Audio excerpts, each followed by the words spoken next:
value of game when a constant is multiplied by or added to the matrix. अगर किसी पे of matrix के साथ कोई एक कांस्टेंट नंबर मल्टीप्लाई किया जाए या उसमें कोई कांस्टेंट नंबर जमा किया जाए तो फिर उसके गेम की वैल्यू पे क्या फ़र्क पड़ेगा ये आज हम सीखेंगे। इसके लिए हम इस मैट्रिक्स की एग्जांपल लेते हैं। ये हमारे सामने एक पे ऑफ मैट्रिक्स है और ये रो जो प्लेयर है उसका नाम है x और कॉलम प्लेयर को हम कहते हैं y। तो इस मैट्रिक्स के लिए अगर हम ऑप्टिमम वैल्यू फाइंड करें, x की ऑप्टिमम वैल्यू आ जाएगी 8/15, 7/15 और y की ऑप्टिमम वैल्यू आ जाएगी 6/15 और 9/15। और अगर इस गेम की वैल्यू देख लें तो value of the game equal है 6/5 के। ये अगर इसको आप सॉल्व करेंगे इसकी वैल्यू आएगी 6/5। Optimal strategy for x and for y, जो हमें मैट्रिक्स x ये वाला पे ऑफ मैट्रिक्स दिया हुआ इसके अगेंस्ट ये वैल्यूज हैं। अब हम क्या करेंगे, हम इस मैट्रिक्स को दोबारा लिख लेते हैं यहाँ पे और इस मैट्रिक्स को हर एंट्री के साथ हम क्या करेंगे, ऐड करते हैं 4 को। हर एंट्री के साथ हम 4 ऐड करते हैं तो हमारे पास एक न्यू मैट्रिक्स आ जाएगा जो कि हम यहाँ पे लिख लेते हैं। -3 + 4 आ जाएगा 1, 4 + 4 आ जाएगा 8, 6 + 4 आ जाएगा 10 और -2 + 4 आ जाएगा 2। तो ये हमारे पास एक न्यू मैट्रिक्स आ जाएगी। तो अब अगर इस मैट्रिक्स के अगेंस्ट हम ऑप्टिमम स्ट्रेटजी फाइंड करना चाहें x के लिए तो इसके लिए हमारे पास ये फॉर्मूला है। ये हमारा न्यू मैट्रिक्स है तो हम P1 पहले फाइंड कर लेते हैं। P1 = क्या आएगा, D - C। ये A है, ये B है, ये C और ये D है। तो D - C यानी कि 2 - 10 और डिनोमिनेटर में आ जाएगा A + D। A + D यानी 1 + 2 - B जो कि है 8 और -C जो कि है 10। तो ये इक्वल आ जाएगा 8/15 के। इसी तरह से P2 का हम फाइंड करना चाहें तो ये क्या आएगा, A - B जो कि है 1 - 8 और यहाँ डिनोमिनेटर में क्या आ जाएगा 1 + 2 - 8 - 10। इसको सिंप्लीफाई करेंगे तो ये इक्वल आ जाएगा 7/15 के। तो इसका मतलब अगर हम देखें फॉर x ऑप्टिमम स्ट्रेटजी क्या होगी, जो न्यू मैट्रिक्स में x है यानी रो प्लेयर है उसकी ऑप्टिमम स्ट्रेटजी है P1 P2 रो मैट्रिक्स आएगा जो कि है 8/15 और 7/15।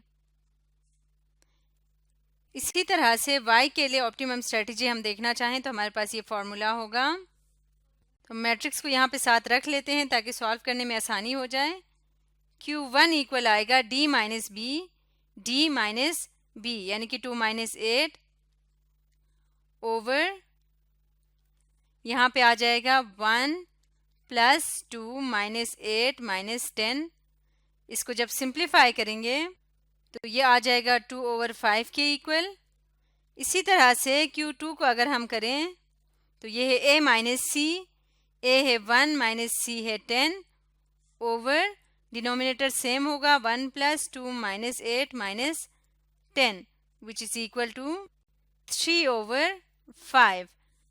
इसका मतलब फॉर y यानी कि कॉलम प्लेयर के लिए जो ऑप्टिमम स्ट्रेटजी है वो क्या होगा, वो एक कॉलम वेक्टर होगा जो कि है 2/5 और 3/5 और इनका सम हमेशा क्या आता है 1 के इक्वल। और लास्ट में अब हम फाइंड करते हैं वैल्यू ऑफ द गेम। तो ये v इज इक्वल आएगा AD - BC। तो यहाँ से अगर हम देखें तो AD आ जाएगा 1 × 2 2 - BC आएगा -80 ओवर 1 + 2 - 8 - 10। यहाँ पे इस मैट्रिक्स की हेल्प से हमने यहाँ पे लिख लिया वैल्यूज़। तो जब इसको हम सिंप्लीफाई करेंगे तो ये इक्वल आ जाएगा 26/5 के।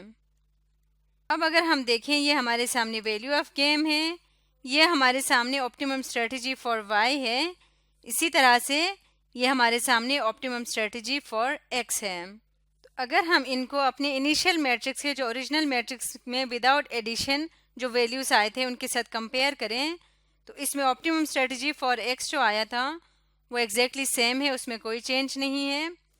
ऑप्टिमम स्ट्रेटजी फॉर y देखें तो अपेरेंटली ये हमें डिफरेंट लग रहा है, लेकिन अगर हम इसको सिंप्लीफाई करें 6/15 को तो ये क्या आ जाएगा 2/5, दोनों 3 से कैंसिल होंगे। इसी तरह अगर इसको सिंप्लीफाई करें तो ये आ जाएगा 3/5। तो हमें पता चला कि ऑप्टिमम स्ट्रेटजी फॉर y भी सेम है, अनचेंज है, जबकि वैल्यू ऑफ द गेम हमारे सामने है 26/5। तो इसको अगर हम गौर से देखें तो हमने क्या किया था, हमने इनिशियल मैट्रिक्स में 4 ऐड किया था। अगर हम इसको ब्रेक करके देखें या इसमें 4 ऐड करके देखें तो ये क्या आ जाएगा 26/5 आ जाएगा।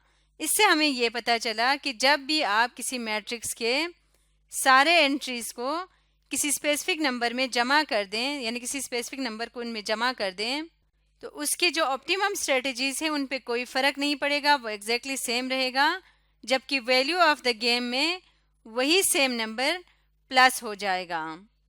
अब हम सेम इसी मैट्रिक्स को दोबारा लेते हैं और अब के बार इसको हम 3 से मल्टीप्लाई करके देखते हैं। इस मैट्रिक्स को मल्टीप्लाई करेंगे जब हम 3 से तो ये किसकी इक्वल आएगा 3 × 3 -9, 12, 18 और -6 ये वैल्यूज आ जाएंगे हमारे पास न्यू मैट्रिक्स के। ये प्लेयर x है और ये प्लेयर y है। अगेन पहले हम रो प्लेयर के लिए ऑप्टिमम स्ट्रेटजी ढूंढ लेते हैं। तो P1 की वैल्यू आ जाएगी D - C, D है हमारे सामने -6 और C है -18 ओवर A है हमारे पास -9, D है -6, -12, -18। जब इसको सिंप्लीफाई करेंगे तो ये इक्वल आ जाएगा 8/15। इसी तरह से अब P2 के लिए भी देखते हैं तो P2 इक्वल आ जाएगा A - B जो कि है -9, -12 ओवर -9, -6, -12, -18। इसको सिंप्लीफाई करेंगे तो ये इक्वल आ जाएगा 7/15 के। और अगर हम Q के लिए फाइंड करना चाहें तो ये फार्मूला है, मैट्रिक्स यहाँ पे रख लेते हैं ताकि हमें फाइंड करने में आसानी हो। Q1 आ जाएगा D - B, D और B, -6, -12 ओवर A प्लस ये सारा सेम आ जाएगा -9, -6, -12, -18 विच इज़ इक्वल टू 2/5।